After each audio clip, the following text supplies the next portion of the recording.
Bismillahirrahmanirrahim. Alhamdulillah rabbil alamin wassalatu wassalamu ala asyrafil anbiya wal mursalin sayyidina wa maulana Muhammad khataman nabiyyin wa ala alihi wa sahbihi ajmain amma ba'du. Alhamdulillah kita melanjutkan kajian-kajian kitab Taqiratus Sadidah yang disusun oleh Sayyid Hasan bin Ahmad Al-Kaf. Dan kita kemarin membahas tentang masalah ahakun nas bil imamah atau yang berhak untuk menjadi imam. Sekarang kita membahas tentang sunanul jamaah, kesunahan-kesunahan jamaah. Apa saja yang disunahkan ketika kita sholat jamaah? Wahya kathiratun, dan itu banyak. Minha, antara lain. Yang pertama, al-qiyamu ila sholati ba'da firaghil iqamah. Berdiri untuk menuju shaf sholat jamaah setelah selesainya iqamah. Tapi itu ada perincian ya. Ada perincian.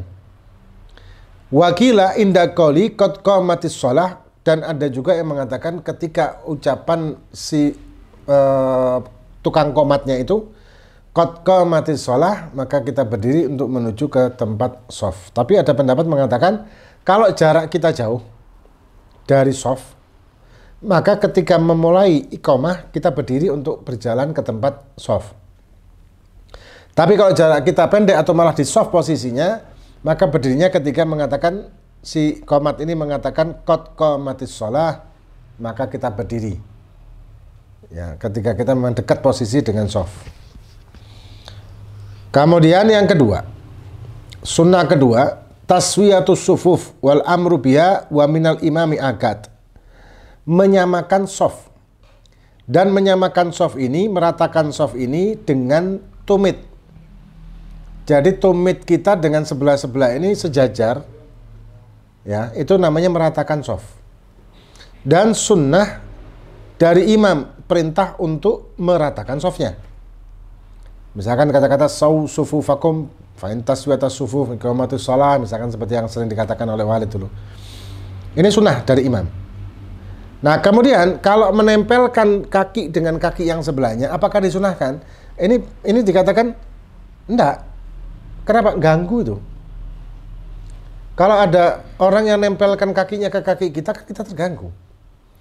Yang rapat shaf itu antara pundak dengan pundak, bukan kaki dengan kaki. Yang nanti kalau kaki dengan kaki akhirnya ribet. Dan juga tidak setiap orang senang kalau ditempel kakinya.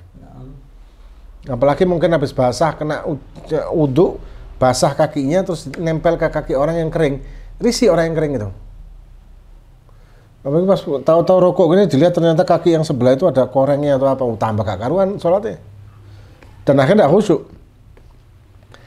Yang ketiga, mubadaratu ila shafil awwali. Segera atau cepat-cepatan menuju ke shaf yang pertama. Karena shaf pertama itu lebih afdal, kemudian baru shaf selanjutnya dan shaf selanjutnya. Jadi yang pertama itu yang afdal. Kemudian yang keempat, sunnah jamaah, jahrul imam. Mengeraskan suara si imam ini, bitasmi', tasmi' itu sami Allahu liman hamidah, wa takbir, dan mengucapkan takbir Allahu Akbar lil ihram. Di takbiratul ihram. Walil intigalati, dan juga takbir intigal. Takbir intigal itu takbir ketika pindah posisi rukun. Wassalam, dan juga salam. Ini mengeraskan suara si imam. Jadi imam mengeraskan suara itu yang pertama takbiratul ihram. Ya, takbiratul ihram rukun kan. Dan dikeraskan suara oleh sang imam. Kemudian yang kedua, tasmi'. Tasmi' itu apa? Bangun dari i'tidal, namanya tasmi'. Sami Allahu liman hamidah. Itu namanya tasmi'. Kemudian yang ketiga, takbir intigal. Takbir intigal ini sunnah ketika ruku', ketika mau sujud, dari i'tidal ke sujud, duduk di antara dua sujud, sujud lagi, kemudian berdiri. Ini dinamakan takbir intiqalat atau takbir berpindah. Sunnah bagi imam untuk mengeraskan suaranya. Kemudian salam juga demikian, dan salam hukumnya rukun, wajib si imam untuk mengucap sunnah si imam untuk mengeraskan suara salamnya. Ya. Kemudian yang kelima, muwafaqatul masbuk. Imam fil adhkari ghairul wajibah kata syahudil akhir. Kalau masbuk, masbuk ini maka dia mengikuti imam di adhkar. Adhkar itu berarti di dzikir. Imam posisi di mana? Ghair wajibah, yang selain zikir wajib seperti tasyahud akhir. Kalau tasyahud akhir si makmum masbuk tidak ngikut, hanya ngikut duduknya. Ya, hanya ngikut duduknya.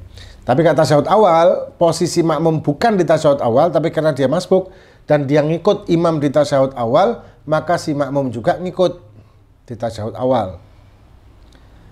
Kemudian yang keenam, an yaltafital imamu ilal makmumin min jihati yaminihi. Dan imam setelah salam, assalamualaikum, assalamualaikum, sunnah imam ini menghadap ke kanan, dalam artian dia menolehkan dirinya menghadap ke makmum dengan posisi sebelah kanan. Jadi dia miring ke kanan begini, hingga makmum itu kelihatan pipi kanannya lah, katakan seperti itu. Itu sunnah hukumnya, membalikkan posisi. Ini hukumnya sunnah bagi si imam.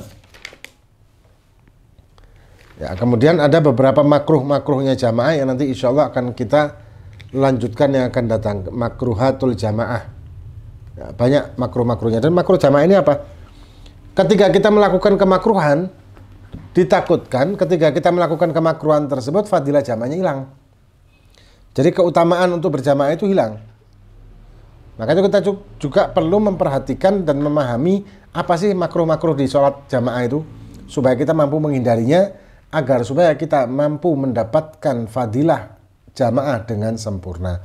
Karena kalau kita melakukan kemakruhan bisa hilang fadilah jamaahnya, walaupun sah, jamaahnya sah, tapi fadilahnya hilang, kan Eman? Ini sedikit banyak, moga-moga bermanfaat bagi kita fid din wad dunya wal akhirah. Wallahu a'lam bishawab. Fatihah binallah fakina fid din wal akhirah. Hadatina bil Fatihah.